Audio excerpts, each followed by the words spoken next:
Presidenti Donald Trump ka rikthyer vëmendjen ndaj Ballkanit Perëndimor, përfshirë Shqipërinë, duke konfirmuar urdhrin ekzekutiv për ndëshkimin e individëve që kërcënojnë paqen, stabilitetin dhe institucionet demokratike në rajon. Ambasada amerikane në Tiranë vazhdon të jetë padrejtues të përhershëm prej 2 vitesh, duke rritur pasigurinë te politikanët shqiptar.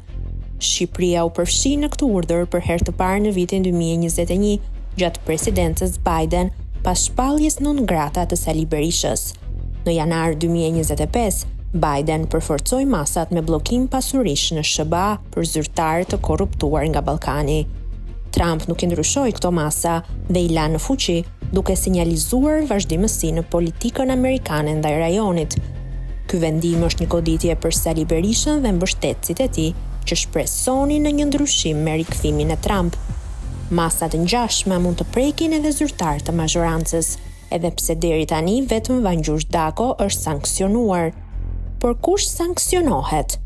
Personat që kërcënojnë paqen, sigurinë apo integritetin territorial në Ballkan, ata që minuan apo tentuan të minojnë institucionet demokratike, penguan zbatimin e marrëveshjeve rajonale si ajo e Ohrit, Daytonit, Prespës e të tjerë, kryejnë abuzime serioze të drejtave të njerëzit, janë përfshirë në korrupsion, janë zyrtar, drejtues ose pjesë e entiteteve që përfshihen në këto veprime, ndihmojnë ose mbështesin financiarisht individët e sanksionuar, apo janë familjar të afërt të personave të sanksionuar.